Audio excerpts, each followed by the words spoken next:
తాకట్లో ఉన్న మీ బంగారాన్ని విడిపించి ఆ రోజు ఆన్లైన్ రేటుకి కొంటాం. Sharma gold company. అందరికీ నమస్కారం. నా పేరు మాధురి. ఈ రోజు మనం మాట్లాడుకోబోయే టాపిక్ హోలీ గురించి. అసలు హోలీ ఎందుకు జరుపుకుంటారు, దాని వెనక ఉన్న ఆంతర్యం ఏంటి, ఆ కథా కమామిషి ఏమిటి, వీటన్నిటి గురించి మనకు తెలియజేయడానికి మనతో పాటు ఉన్నారు ప్రముఖ జ్యోతిషులు, శ్రీ విద్య ఉపాసకులు శ్రీమతి జయప్రద గారు. నమస్కారం అమ్మా. నమస్తే అమ్మ. శ్రీమాత్రే నమః. అమ్మ, హోలీ అన్నది చాలా హ్యాపీగా ప్రతి ఒక్కరు జరుపుకుంటూ ఉంటారు. అది ఏంటా అన్నది మాత్రం పక్కన పెట్టేసి రంగులు చల్లుకోవడం అన్నది మాత్రం ప్రధానంగా అయితే కనిపిస్తుంది. అసలు హోలీ అంటే రంగులు చల్లుకోవటం అన్న దీని వెనక ఉన్న ఆంతర్యం ఏంటంటారు? తప్పకుండా. అంటే దీంట్లో నా ఆంతర్యం ఏంటి చెప్పుకునే కంటే ముందు ఒక విషయం మనం ఆడుకుందాం. ఇప్పుడు ఒక్కొక్కరికి ఒక్కొక్క ప్రాంత ఆచారం ఉంటుంది కదా. ఒక్కొక్క ప్రాంతంలో ఒక్కొక్క పద్ధతి, ఒక విధానాన్ని అనుసరిస్తున్నారు పెద్దవాళ్ళు. ఈ ప్రాంతం అంతా మేము ఇలా చేద్దాం అని కట్టుబడి వాళ్ళ నిర్ణయాలు తీసుకున్నప్పుడు ఆ విధంగా పండగలు జరుగుతుంటాయి. ఈ హోలీ అనే పండగ కూడా ఒక ప్రాంతానికి చెందింది. అది మనం మనం మనం అవగాహన చేసుకుని అది మనం కూడా చేసేసుకుంటున్నాం అనుకోండి. మనం ఏదైతే పండగ చేసుకుంటామో మన అందరికి తెలుగు వాళ్ళందరికీ, ఆంధ్రాలో అందరికీ పండగలు అంటే ఏంటి, తెలుగు వాళ్ళకి పండగ అంటే భోగి, సంక్రాంతి, కనుమ. సో భోగి రోజు ఏం చేస్తాము? భోగి మంటలు వేసి. భోగి మంటలు ఎందుకు వేస్తాం మనం? భోగికి ముందు నెలకండ అని చెప్పేసి 15 రోజులు చక్కగా ముగ్గులు వేసి, రంగువల్ల ముగ్గులు వేసి గొబ్బెమ్మలు పెడతాం. సో చేతితో గొబ్బెమ్మలు చేయడం ఏంటంటే మన పాప కర్మలు తొలగించమని అర్థం. సో నేను అన్నిటికంటే ముఖ్యమైనది ముట్టుకుంటున్నాను. అది ఏంటి అంటే ఆవు మలమూత్రాలు. సో అవి ముట్టుకొని దాన్ని తీసుకొని కల్లాపు వేసి ముగ్గు వేసి ఆ ముద్దను పెడుతున్నాం. అంటే గోవుని పూజిస్తే ముక్కోడి దేవతల్ని పూజించినట్టు లెక్క. ఆ మలాన్ని పట్టుకుంటే, ఆ ఆవు పేడని మనం ముట్టుకుంటే లక్ష్మీ అమ్మవారిని మనం పట్టుకున్నట్టు, ఆవిడని పట్టుకొని అడిగినట్టు అనమాట. అంటే ఆ దాంట్లో ఆవిడ ఉంటుందంట. ఆ ముద్ద ఆడపిల్లలు పట్టుకొని చేస్తుంటే ఆవిడ వాళ్ళని వరిస్తుందంట. అందుకని పిల్లలతో చక్కగా ఆ గొబ్బెమ్మలు చేపించేవాళ్ళు. సో గొబ్బెమ్మలు చేపించి 21, 41, 51, 108 చేపించేవాళ్ళు.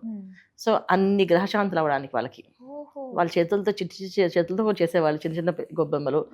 ఆడవాళ్ళు పెద్ద పెద్ద గొబ్బెమ్మలు చేసేవాళ్ళు. ఈ గొబ్బెమ్మ చేస్తే మన గర్భంలో ఉండే ఏవైతే సమస్యలు ఉన్నాయో ఆ సమస్య తీసేస్తుందంట. సో గర్భ సమస్యలు ఏవైతే ఆడవాళ్ళకు ఉంటాయో ఆ సమస్యలన్నీ పోయడానికి ఈ గొబ్బెమ్మలు చేయడం ఆ కార్యక్రమాలు ప్రారంభమై ఇది భోగి రోజున ఆ భోగి మంటలు ఈ పేడ ముద్దలు మొత్తం అన్ని ఒక ఉండలా కట్టి దండలా చేసి ఆ దండని ఆ భోగి మంటలో వేసేవాళ్ళు. వేగానే వీళ్ళ కర్మలన్నీ దానిలో దహించిపోతాయి. సో వీళ్ళకున్న ఆలోచనలు ఏవైతే నెగిటివ్ ఆలోచనలన్నీ పోయి పాజిటివ్ ఆలోచన వస్తాయి. భోగభాగ్యాలు ఇస్తుందని భోగి పండుగ చేస్తాం. అలాగే హోలీ వాళ్ళు హోలికా దహనం అని చెప్పి ఆ ముందు రోజు వాళ్ళు ఈ చుట్టూ ప్రదక్షిణాలు చేసి వాళ్ళలో కొన్ని పదార్థాలు వాళ్ళకున్న వేస్తారు. వాళ్ళకి అసలు అటుకులు, పేలాలు, బెల్లం అలాంటివి వేసేస్తుంటారు. అంటే కోరికలు, కామ్యము, ఆ తర్వాత మనసు స్థిరంగా లేకుండా మానసికమైన ఇబ్బందులు పడేవాళ్ళు, అంటే మానసిక రుగ్మతలతో బాధపడేవాళ్ళు ఏవైతే వాళ్ళు కాస్త అటుకులు నమస్కారం చేసి వేస్తారు. దాంట్లో వేస్తే ఆ మానసిక స్థితి డెవలప్ అవుతుందని. ఇది వాళ్ళ ప్రాంతం. ఇలా చేసి ఒక రాక్షసుని వధించాం కనుక ఆ రోజు ఆ పండగ చేసుకోవాలని వాళ్ళ ప్రాంతంలో వాళ్ళ సంతోషాన్ని వెదజల్లుతూ ఉంటారు. రంగు విషయంలో వచ్చేప్పటికి వాళ్ళు ఏంటంటే నవగ్రహాలకి ఏవైతే ఉన్నాయో ఈ నవగ్రహాల రంగులు వీళ్ళు తీసుకుంటారు. అయితే దీనికి కథ ఏంటి, మూలం కదా, హోలీ రోజే కామదహనం జరిగింది అని ఏంటి కాముడు అంటే మనకి మన్మధుడు ఖచ్చితంగా కామంతో శివుడు ఆ అమ్మవారిని చూడాలనే ఉద్దేశంతో ఒక కామబాణాన్ని వదిలితే శివుడు కళ్ళు తెరిచి చూడగానే భస్మం అయిపోయాడని. భస్మం అయిపోతే ఆ రతిదేవి వచ్చి శివుడిని వేడుకుంటుంది. స్వామి, వాళ్ళందరూ అడిగితే చేశాడు నా భర్తను ఎందుకు మీరు శిక్షించారు, వాళ్ళు చెప్పింది ఆయన చేశారు కదా అని చెప్పి ఆవిడ కోరుకుంటే నీకు మాత్రం కనిపిస్తానని వరం ఇచ్చిన రోజు. సో ఆవిడకు మాత్రం ఆ మన్మధుడు కనిపిస్తాడు, మిగతా వాళ్ళకి కనిపించడు. సో ఆ కనిపించే రోజుని ఆవిడ మళ్ళీ ఆనందంతో అప్పుడు వసంతం అని చెప్పేసి ఈ కొన్ని పుష్పాలతో చేసిన నీళ్ళు వస్తాయి, రంగురంగు నీళ్ళు. ఆ నీళ్ళు ఆవిడ స్నానం ఆచరించి ఆ విదజల్లుతూ వాళ్ళిద్దరూ మళ్ళీ బతికారు కనుక ఆనందంతో వేసుకుంటారు. అలా ఎవరైతే చేసుకుంటారో భార్యాభర్తల మధ్య ఎటువంటి ఇబ్బందులు రాకుండా అన్యోన్య దాంపత్య జీవితం ఉంటుందని చెప్పి వీళ్ళు నార్త్ ఇండియన్స్ బాగా నమ్ముతారని. ఆ రోజు వాళ్ళు చేసేది ఏంటంటే వసంతం అంటే వాళ్ళకి పింక్ కలరు. ఆ కలర్ దేనికి వాడతామంటే రవిగ్రహానికి. ఓకే. సో వాళ్ళ జీవితంలో ఎటువంటి ఇబ్బందులు రాకుండా ఇద్దరూ కొన లీడర్స్గా ఉండడానికి, ఒకరి మాట ఒకరు వినడానికి, బాధ్యతగా ఉండడానికి ఆ పింక్ కలర్ రంగుని పోసుకుంటారు అన్నమాట, పట్టుకుంటారు వాళ్ళు. భార్యాభర్త ఇద్దరు పోసుకుంటారు. పసుపు రంగు అది గురువు అధిపతి పసుపు రంగుకి. సో పసుపు ఎందుకు వేసండి? సంతాన భాగ్యం కోసం, సంతానం కలగడానికి. కొత్తగా వివాహం అయిన తర్వాత దంపతులు ఇద్దరు ఖచ్చితంగా భార్య ఏమో పసుపు రంగుని, భర్త ఏమో పింక్ రంగుని ఇద్దరికి పూసుకుంటారు. అది వాళ్ళ పండగలో చేసే ప్రభావం. ఇప్పుడు మనం పెళ్లిలో వసంతం అని చెప్పేసి ఈ పింక్ కలర్ పొడి వేసి ఆ నీళ్ళు జల్లి అందరూ వసంతం అని చెప్పి ఆడతాం, వసంతం అని చెప్పేసి. అది ఇప్పుడు తీసేశారు. ఇప్పుడు ఏదో మనకి మెహందీ ఫంక్షన్స్, సంగీత ఫంక్షన్స్ అని వచ్చేసాయి కదా. పూర్వము వరపూజ, వసంతము అని చెప్పేసి అనేవాళ్ళు. వసంతం అంటే ఏంటంటే పింక్ కలర్ వేసి ఆ రంగు నీళ్ళు, పసుపు నీళ్ళు, రంగు నీళ్ళు, ఈ పింక్ కలర్ నీళ్ళు, ఈ గులాబీ రంగు నీళ్ళని కలిపి ఆ నీళ్ళతో విసిరేవాళ్ళు. ఈ పసుపు నీళ్ళు అబ్బాయి మీద పడితే తొందరగా వివాహం అయిపోతుంది, ఈ ఈ గులాబీ రంగు నీళ్ళు అమ్మాయి మీద పడితే అమ్మాయికి వివాహం అయిపోతుంది. సో మంచి అనుకూలమైన దాంపత్య జీవితంతో మంచి హస్బెండ్ వస్తారని చెప్పి ఇలాగా ఒకటి ఉండేది. పెళ్ళిళ్ళు ఆడేవాళ్ళు. అది కాలాంతరం అది మొత్తం వెళ్ళిపోయింది అనుకోండి. అయితే ఈ హోలీ పండుగ వీళ్ళు చేసే విషయం ఏంటంటే కాస్త ఇలా పోసుకొని బొట్టు పెట్టుకొని కొత్త వస్త్రాలు వేసుకొని చేస్తారు అంతే. దాన్ని సంతోషంగా అందరూ కొన్నా కావాలి అని చెప్పి నవగ్రహాలకి అధిపతులుగా, అప్పుడు మనలో ఒక కోరిక ఒకటే సరిపోదుగా, అన్ని కావాలి, ఉద్యోగం కావాలి, పదవులు కావాలి, ఎవి కావాలి అని చెప్పేసి అన్ని రంగులు వాడతారు. నీల రంగు వేసుకుంటారు. ఏంటంటే ఎటువంటి కర్మ వచ్చినా, ఎటువంటి బాధ వచ్చినా దాన్ని భరించే శక్తిని మాకు ఇవ్వు స్వామి అని చెప్పడానికి మాత్రమే ఆ రంగు వేసుకునేది. ఆ రంగుతో వాడతారు. సో అంటే ఏంటంటే మనకు కష్టం వచ్చింది, నాకు ఈ కష్టాన్ని తీసే అని అనకూడదు. ఈ కష్టాన్ని భరించి దాన్ని నేను ఎలాగైనా ఎదుర్కొనే శక్తి నాకు ఇవ్వని ప్రార్థించాలి. ఆ ధైర్యం కోసం ఈ బ్లూ రంగు వాడతాం. ఆ రంగు వేసుకునేవాళ్ళు. సో గులాబీ రంగు వేస్తే అధికారాన్ని ఇమ్మని గులాబీ రంగు వేసుకునేవాళ్ళు.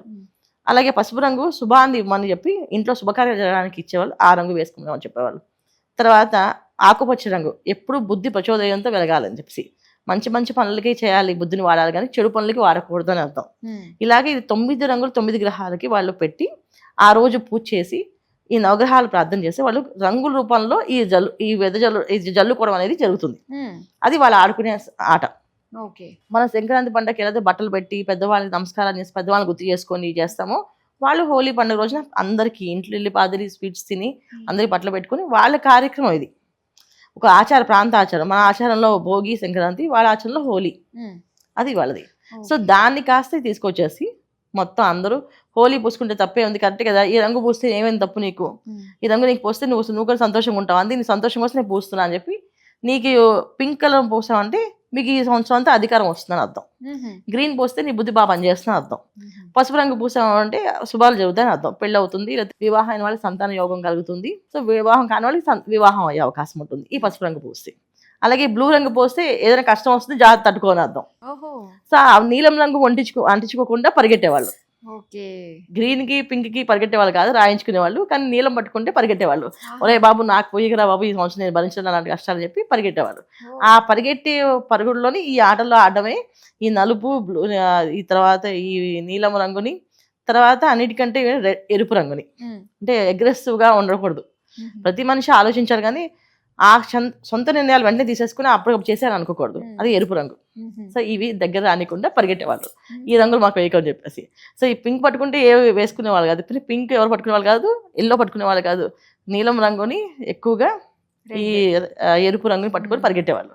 దాన్ని దాన్ని అంటించుకోకూడదని పరిగెట్టేవాళ్ళు. ఇది ఆట. దీన్ని కాస్త అది ఏదో విధంగా చేసేసారు. అయితే మన పూర్వ కథ ఏంటంటే కామదహనం అయిన రోజు అంటారు. అంటే తనకున్న కోరికల్ని, కామాన్ని దహనం చేస్తాడు శివుడు. అంటే మనిషికి ఉండాలి కోరిక, కానీ దానికి మించిన ఉండకూడదు. అంటే ఇప్పుడు మనం ఏంటంటే భార్యాభర్తలు ఇద్దరు చేసుకునేది సంసారం, కానీ వేరే వాళ్ళతో చేస్తే అది వేరే అర్థం వస్తుంది. అలాంటి కోరిక కలగకూడదు. ఇప్పుడు మామూలుగా పూర్వం ఏంటంటే ప్రతి స్త్రీని చూడగానే అదే కోరిక వచ్చేస్తుండేది వాళ్ళకి. ఎందుకంటే ఆ టైం అలా నడిచింది మన్మధుడు చేసిన వ్యవహారం వల్ల, అంటే ఒక పని వల్ల. సో అందరికి అదే బుద్ధి కలుగుతుంది, ఆలోచన. అలా అయితే మరి అప్పుడు అక్కడ సంసారము, కట్టుబాటు అనేది ఉండదు కదా, దాన్ని అంతం చేయాలని చెప్పి పరమేశ్వరుడు దహించాడు. ఇది ఒక కథ. సో ఈ విషయంలో పార్వతి అమ్మవారు శివుడు చూడట్లేదు, పార్వతి అమ్మవారు చాలా ఏళ్ళ నుంచి సేవ చేస్తుంది, స్వామివారి కళ్ళు తెరవాలని చెప్పి. అసలు స్వామివారికి పార్వతి అమ్మవారి మీద అవగాహన, అంటే అలాగా కోరిక కలగాలనే ఉద్దేశంతో చేయించాలని చెప్పి ఇది ఒక కథ. సో ఇందులో ఏది కథ కరెక్ట్ అనేది అన్ని కథలు కరెక్టే. సో ఏంటంటే ఒక రా మెటీరియల్ ఉంది, అది ఒక్కొక్కలా ఎనాలిసిస్ చేస్తారు. అంతే, వాళ్ళ విచక్షణతో వాళ్ళు ఆలోచించి దాన్ని అలా ఒకరేమో ఈ విధంగా, ఒకరు ఈ విధంగా. మూలం అయితే ఏంటంటే మనలో ఉన్న కామ క్రోధాన్ని దహనం చేసిన రోజు. అంటే కామం అనేది ఏంటి అంటే మనకున్న కోరిక కన్నా అతి మించిన కోరికల్ని దహనం చేసిన రోజు.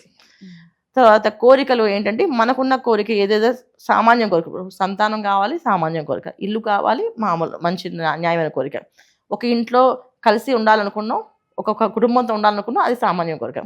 లేదు నాకు 4-5 కుటుంబాలు కావాలంటే అది అత్యాశమైన కోరిక. అలాంటివి దహనం అయిన రోజు ఈ హోలీ రోజున అలాంటి దహనం చేయాలి. సో అలా ఎవరైనా చేస్తే మనం వెళ్ళి ప్రదక్షిణాలు చేసి మాకు అలాంటి ఆలోచన ఎప్పటికీ రాకూడదు, కుటుంబం చింత లేని కుటుంబం సంతోషంగా ఉండాలి అనుకున్నది అలా ఉండాలని చెప్పి ఆ చుట్టూ ప్రదక్షిణాలు చేస్తే ఏదైనా పొరపాటున కొంచెమైనా మనుషులు సహజంగా వస్తాయి కదా, అలాంటి ఆలోచన ఉంటే కూడా పోతాయి.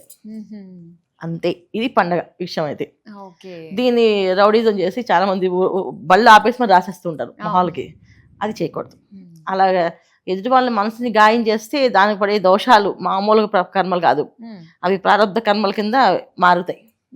ఇప్పుడు నీకు నచ్చలేదు నాకు వద్దమ్మా అంటే కూడా బలవంతంగా వచ్చి పూసేసాను, అప్పుడు మీరు మనసులో చాలా బాధపడుతుందా, ఇవాళ నాకు షూట్ ఉంది, పని ఉంది, ఇవి వచ్చి పూసేసింది నాకు అని చెప్పేసి మన మనసు బాధ, ఆ మానసికమైన బాధపడినందుకు ఆ శిక్ష నాకు అనుభవించాలి నేను. అది ఈ జన్మ కాకపోయినా వచ్చే జన్మైనా జన్మలకి ఈ కర్మ అనేది వడ్డీతో రూపం పెరుగుతుంది. అంటే ఒక అప్పు తీసుకుంటే ఆ అప్పు ఇవాళ తీర్చవండి అంటే సరే ఎప్పుడు తీరుస్తారో అప్పటి వరకు మేము వడ్డీ వేసుకున్నా అంటారు. సో ఆ వడ్డీ పెరుగుతుంది కదా, అప్పు వడ్డీ ఈ రెండు కలిపి చక్ర వడ్డీ, అలాగే కర్మ అనేది పెరుగుతూ ఉంటుంది. సో మేము ఏ పాపం మేము తెలియచేసినా ఏదైనా పాప ఉంటే కూడా ఈవైనా పోవాలి స్వామి అని చెప్పి నమస్కారం చేసి ఆ దహనం ఆ చుట్టూ ప్రదక్షిణ చేస్తాం, అగ్ని చుట్టూ ప్రదక్షిణాలు చేస్తామట. తెలియక చేసిన తప్పులు ఏమైనా ఉంటే క్షమించు, మన్నించు అని చెప్తే దాంట్లో దహనం అవుతాయి. అంటే మనం తెలియక చేసిన తప్పులు ఏమైనా పొరపాటున ఏమన్నా మనసు ఇప్పుడు కాదని చెప్పాము, లేవని చెప్పాము, ఫోన్లో మనకి వాళ్ళతో మాట్లాడించడం లేక వేరే వాళ్ళ ఫోన్ ఎత్తించి ఏమండి వాళ్ళు లేరని నేను చెప్పించాం వాళ్ళ చేత, ఇవన్నీ పాపాల కింద వస్తాయి. ఇలాంటివి ఏవైనా ఉంటే ఆ దోషాలు పోమని ఆ రోజు ప్రదక్షిణాలు చేసి దండం పెట్టుకొని ఆ రంగులు మనకు తెలిసిన వాళ్ళు మన ఇంట్లో వాళ్ళు పెద్దవాళ్ళు వాళ్ళు కళ్ళకి అంటే వాళ్ళు పూర్వం ఏంటంటే ఇలా తీసి ఇలా రాసేవాళ్ళు, ఎవరు వస్తే వాళ్ళకి ఏది రాస్తే అది ఆ సంవత్సరం అంతా జరుగుతుంది అర్థం. చూడకుండా రాసేవాళ్ళు, జస్ట్ అది రంగు తీసి ఇలా రాసేవాళ్ళు. ఆ రాసినప్పుడు ఇది ఇక్కడ ఏం జరిగిందో అంతే, ఏది అంటుకుందో అది ఇక్కడే మాత్రమే. కానీ ఇలా ఒళ్ళంతా పూసుకోవడాలు నీళ్ళతో కొట్టుకోవడాలు అలాంటివి ఏం లేవు. పూల బంతితో వసంత ఉత్సవం చేశారు. బంతులు అంటే పూలన్నీ బంతుల్లా చేసి అవన్నీ ఒక నీళ్ళలో వేస్తే ఆ పూలకున్న రంగులన్నీ ఆ నీళ్ళలో కలిసి ఆ రంగులతో ఆడారు. అది దేవతలు ఒక రోజు ఆడారు, అది కొని ఈ రోజే అన్నమాట. సో అందుకని వాళ్ళు ఆడారు కనుక మనం ఆడుతున్నాం. వాళ్ళు ఆడింది మన్మధుడు మళ్ళీ బ్రతికాడు అని చెప్పి ఆనందంతో ఆడారు. ఇంత కథ కూడా ఉందన్నమాట హోలీ వెనక. చాలా పెద్ద కథ ఉంది, అంటే పెద్ద మూలం చాలా పెద్దది ఉంది.